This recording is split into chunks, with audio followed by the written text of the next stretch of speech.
Hi friends, welcome to day to day kitchen. ഇന്ന് ഞാൻ വന്നിരിക്കുന്നത് സോയ ചങ്ക്സ് ബിരിയാണിയുടെ റെസിപ്പി ആയിട്ടാണ്.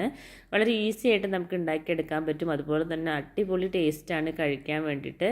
അപ്പോൾ ഇതുപോലെ ട്രൈ ചെയ്യാത്തവർ തീർച്ചയായിട്ടും ഒന്ന് ട്രൈ ചെയ്ത് നോക്കാം. അതിന് വേണ്ടിയിട്ട് ഞാനിപ്പോൾ ഇവിടെ സോയ ചങ്ക്സ് എടുത്തിട്ടുണ്ട്. അത് നിങ്ങൾക്ക് എന്തോരം വേണം അതനുസരിച്ച് എടുക്കാം കേട്ടോ. നിങ്ങൾ എന്തോരം ബിരിയാണി ഉണ്ടാക്കുന്നുണ്ടോ അതനുസരിച്ച് സോയ ചങ്ക്സ് എടുക്കുക. അത് നമുക്കൊന്ന് സോക്ക് ചെയ്തിട്ടൊന്ന് സോഫ്റ്റാക്കി എടുക്കണം. അതിന് വേണ്ടിയിട്ട് ഞാനിപ്പോൾ ഇതിലേക്ക് ചൂടുവെള്ളമാണ് ഒഴിച്ച് കൊടുക്കുന്നത്.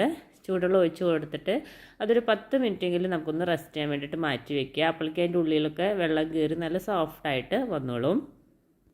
അടുത്തതായിട്ട് ഞാനിപ്പോൾ ഇവിടെ ബസുമതി റൈസ് എടുത്തിട്ടുണ്ട്. ഞാൻ 2 കപ്പ് ബസുമതി റൈസാണ് എടുത്തിരിക്കുന്നത്. ഇത് 2-3 പ്രാവശ്യം നന്നായിട്ടൊന്ന് കഴുകിയെടുക്കണം. കഴുകിയതിന് ശേഷം അതിൽ കുറച്ച് വെള്ളം ഒഴിച്ചിട്ട് നമുക്കൊരു 10-15 മിനിറ്റ് ഒന്ന് അതും അതുപോലെ തന്നെ കുതിർക്കാൻ വേണ്ടിയിട്ടൊന്ന് മാറ്റി വയ്ക്കുക. 10-15 മിനിറ്റ് വെച്ചാൽ മതി, അധികം നേരം വെക്കേണ്ട ആവശ്യമൊന്നുമില്ല. അതിന് വേണ്ടിയിട്ട് അതിലേക്ക് വെള്ളം ഒഴിച്ച് കൊടുത്തിട്ട് നമുക്കതും മാറ്റി വയ്ക്കാം. അപ്പോൾ നമ്മുടെ സോയ ചങ്ക്സ് ഒക്കെ അതേ വെള്ളത്തിലിട്ട് വെച്ചത് നന്നായിട്ട് സോക്കായി വന്നിട്ടുണ്ട്. അപ്പോൾ അതിൻ്റെ ഉള്ളിൽ വെള്ളമൊക്കെ കയറിയിട്ട് നല്ല സോഫ്റ്റായിട്ട് നല്ല സ്പോഞ്ചായിട്ട് വന്നിട്ടുണ്ട്. ഇനി നമുക്ക് ഇതിലെല്ലാം വെള്ളം നന്നായിട്ടൊന്ന് പിഴിഞ്ഞെടുത്ത് കളയണം. അപ്പോൾ നമ്മുടെ ഈ സോയ ചങ്ക്സ് എടുത്തിട്ട് ഇതുപോലെ കൈ കൊണ്ട് നന്നായിട്ടൊന്ന് പ്രസ് ചെയ്ത് കൊടുത്താൽ മതി, അതിനുള്ളിൽ കയറിയിരിക്കുന്ന വെള്ളമൊക്കെ പോയി കിട്ടാൻ വേണ്ടിയിട്ട്. അതുപോലെ നമുക്ക് എല്ലാവരും ഇതുപോലെ കൈ കൊണ്ട് നന്നായിട്ടൊന്ന് പിഴിഞ്ഞിട്ട് നമുക്ക് മാറ്റി വയ്ക്കാം. ഇനി ഇതിലേക്ക് 1 സ്പൂൺ മുളക് പൊടി ഇട്ട് കൊടുക്കാം. ഒരു 1/4 ടീസ്പൂൺ മഞ്ഞൾപ്പൊടി ഇട്ട് കൊടുക്കാം. ഇനി അതിലേക്ക് ഒരു 1/4 ടീസ്പൂൺ ഗരം മസാല ഇട്ട് കൊടുക്കാം. ഇനി ഇതിലേക്ക് ഒരു 1.5 ടീസ്പൂണോളം തൈര് ഇട്ട് കൊടുക്കാം. ഇനി ഇതിലേക്ക് ആവശ്യത്തിനുള്ള ഉപ്പും കൂടി ഇട്ട് കൊടുക്കുക. എന്നിട്ട് ഇതെല്ലാം കൂടിയിട്ട് നന്നായിട്ടൊന്ന് മിക്സാക്കി കൊടുക്കുക. ഇതിപ്പോൾ ഞാൻ എല്ലാവരും നന്നായിട്ട് മിക്സാക്കി എടുത്തിട്ടുണ്ട്. ഇനി നമുക്ക് കുക്കർ എടുക്കാം. ഞാൻ കുക്കറിലാണ് ഈ ബിരിയാണി റെഡിയാക്കി എടുക്കുന്നത്. പെട്ടെന്ന് നമുക്ക് റെഡിയാക്കി എടുക്കാൻ പറ്റും കുക്കറിൽ. അതിന് വേണ്ടിയിട്ട് ഞാനിപ്പോൾ അതിലേക്ക് ഓയിൽ ഒഴിച്ച് കൊടുക്കുന്നുണ്ട്. കുറച്ച് നെയ്യും കൂടി ഇട്ട് കൊടുക്കുന്നുണ്ട്. അപ്പോൾ അത് നിങ്ങൾക്ക് ഫുള്ള് നെയ്യ് വേണമെങ്കിൽ ഫുള്ള് നെയ്യ് എടുക്കാം. ഞാൻ കുറച്ച് ഓയിലും കുറച്ച് നെയ്യും അങ്ങനെയായിട്ടാണ് ഇട്ട് കൊടുക്കുന്നത്. ഇനി അതിലേക്ക് കുറച്ച് കാഷ്നട്ട് ഇട്ട് കൊടുക്കുന്നുണ്ട്. അതുപോലെ തന്നെ കുറച്ച് മുന്തിരിയും കൂടി ഇട്ട് കൊടുക്കാം. എന്നിട്ട് നന്നായിട്ടൊന്ന് ചൂടാവാൻ നിൽക്കണ്ട. ഞാനിപ്പോൾ അതിൽ നിന്ന് കോരണമൊന്നുമില്ല, അതിൽ തന്നെ ഇട്ടിട്ട് തന്നെയാണ് ബാക്കിയുള്ള സാധനങ്ങളൊക്കെ ചേർത്ത് കൊടുക്കുന്നത്. അപ്പോൾ ഫ്ലെയിം വയ്ക്കുമ്പോൾ വളരെ ലോ ഫ്ലെയിമിൽ വെച്ച് കൊടുക്കുക കേട്ടോ. ഇനി അതിലേക്ക് ഫുൾ സ്പൈസസ് ഇട്ട് കൊടുക്കുക. സാധാരണ നമ്മൾ ബിരിയാണിയിൽ ഇടുന്ന എല്ലാ സ്പൈസസും അതിലേക്ക് ഇട്ട് കൊടുക്കുന്നുണ്ട്. ഇതെല്ലാം കൂടിയിട്ട് നന്നായിട്ടൊന്ന് മിക്സാക്കി കൊടുക്കുക.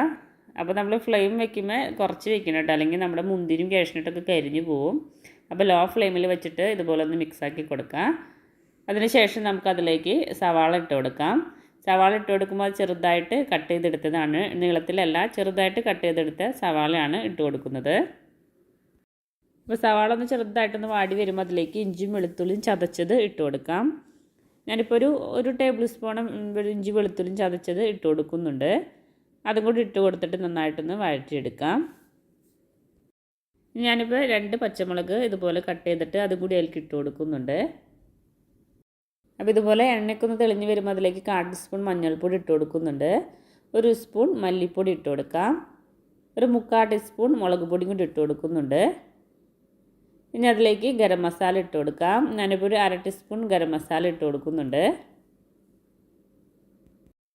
ഇതെല്ലാം കൂടിയിട്ട് നന്നായിട്ടൊന്ന് മിക്സാക്കി കൊടുക്കുക. അതിൻ്റെ പച്ചക്കുത്ത് ആ മുളക് പൊടിയും മല്ലിപ്പൊടിയും ഒക്കെ ആ മണം മാറുന്നത് വരെ നന്നായിട്ടൊന്ന് മൂപ്പിച്ചെടുക്കണം. ഇനി അതിലേക്ക് തക്കാളിയാണ് ഇട്ട് കൊടുക്കുന്നത്. വലിയ തക്കാളി ആണെങ്കിൽ 1 ചേർക്കുക, ഒരു മീഡിയം സൈസൊക്കെ ആണെങ്കിൽ 2 ചേർക്കുക കേട്ടോ. ഇതുപോലെ ചെറുതായിട്ട് കട്ട് ചെയ്തെടുത്തതാണ്. ഇതുപോലെ തക്കാളിയും കൂടി ഇട്ടിട്ട് നന്നായിട്ടൊന്ന് മിക്സാക്കി കൊടുക്കുക. അപ്പോൾ ഇപ്പോൾ നമ്മുടെ എണ്ണയൊക്കെ നന്നായിട്ട് തെളിഞ്ഞ് വന്ന് തക്കാളിയൊക്കെ നന്നായിട്ട് ഉടഞ്ഞ് വന്നിട്ടുണ്ട്. ഇനി നമുക്കിതിലേക്ക് നമ്മൾ റെഡിയാക്കി വെച്ചിരിക്കുന്ന സോയ ചങ്ക്സ് അതിലേക്ക് ഇട്ട് കൊടുക്കാം. ഇനി നമുക്ക് ഇതെല്ലാം കൂടിയിട്ട് നന്നായിട്ടൊന്ന് മിക്സാക്കി എടുക്കണം. ഒരു 2 മിനിറ്റ് ഇതുപോലെ നന്നായിട്ടൊന്ന് മിക്സാക്കി കൊടുക്കുക. ഇനി ഇതിലേക്ക് ആവശ്യത്തിനുള്ള മല്ലിയിലയും കൂടി ഇട്ട് കൊടുക്കുന്നുണ്ട്. എന്നിട്ട് അതിന് ശേഷം നന്നായിട്ടൊന്ന് മിക്സാക്കി കൊടുക്കുക. ഇനി നമുക്ക് ഇതിലേക്ക് വെള്ളം ഒഴിച്ച് കൊടുക്കാനുണ്ട്. നമ്മൾ എടുത്ത അരിയുടെ അളവനുസരിച്ച് വേണം വെള്ളം ഒഴിച്ച് കൊടുക്കാൻ വേണ്ടി. അപ്പോൾ 1 കപ്പ് അരിക്ക് 1.5 കപ്പ് വെള്ളം എന്ന രീതിയിൽ ഒഴിച്ച് കൊടുക്കാം. ഞാനിപ്പോൾ ഇവിടെ 2 കപ്പ് അരിയാണ് എടുത്തിരിക്കുന്നത്. അത് കാരണം ഞാനിപ്പോൾ ഇവിടെ 3 കപ്പ് വെള്ളം ഒഴിച്ച് കൊടുക്കുന്നുണ്ട്. അപ്പോൾ ഒഴിച്ച് കൊടുക്കുമ്പോൾ ചൂടുവെള്ളം ഒഴിച്ച് കൊടുക്കാൻ നോക്കാം. ഇനി ഇതിലേക്ക് ആവശ്യത്തിനുള്ള ഉപ്പിട്ട് കൊടുക്കുക.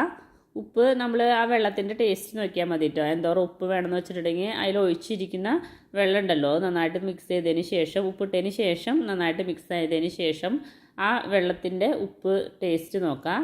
അപ്പോൾ നമുക്ക് സോയാബീനിലേക്കും റൈസിലേക്കുമുള്ള കറക്റ്റ് ഉപ്പ് നമുക്ക് ബാലൻസായി കിട്ടിക്കോളും. ഇനി നമുക്കതിലേക്ക് ബസുമതി റൈസ് നമ്മൾ കഴുകി വാലാൻ വെച്ച് ബസുമതി റൈസാണ് ഇട്ട് കൊടുക്കുന്നത്. വെള്ളമൊക്കെ നന്നായിട്ട് വാർന്നതിന് ശേഷമാണ് നമ്മൾ ഇതിലേക്ക് ഇട്ട് കൊടുക്കുന്നത് കേട്ടോ. ആ റൈസും കൂടി ഇട്ടതിന് ശേഷം നന്നായിട്ടൊന്ന് മിക്സാക്കി കൊടുക്കുക. ഇനി നമുക്ക് കുക്കർ ക്ലോസ് ചെയ്തതിന് ശേഷം ഒരു വിസിലടുപ്പിക്കാം. ഒരേ ഒരു വിസിലടുപ്പിച്ചാൽ മതി, അപ്പോഴേക്കും നമ്മുടെ ബിരിയാണി റെഡിയായി കിട്ടും. അതിനുശേഷം ഫുള്ള് എയർ, അത് കുക്കറിൻ്റെ ഉള്ളിൽ ഫുൾ എയർ പോയതിന് ശേഷം മാത്രം ഓപ്പൺ ചെയ്ത് നോക്കുക. അപ്പോൾ അതേ നമ്മുടെ ബിരിയാണി ഇവിടെ റെഡി ആയിട്ടുണ്ട്. നല്ല അടിപൊളിയായിട്ട് നമുക്ക് കിട്ടിയിട്ടുണ്ട്. അപ്പോൾ സോയ ചങ്ക്സ് വാങ്ങിയിട്ട് ഇതുപോലെ ചെയ്യാത്തവരുണ്ടെങ്കിൽ ഒന്ന് ചെയ്ത് നോക്കണം കേട്ടോ. നല്ല അടിപൊളി ടേസ്റ്റ് ആയിട്ടുള്ള ബിരിയാണിയാണ്. പെട്ടെന്ന് നമുക്ക് ഉണ്ടാക്കിയെടുക്കാൻ പറ്റുന്ന ഒരു ബിരിയാണി കൂടിയാണ്.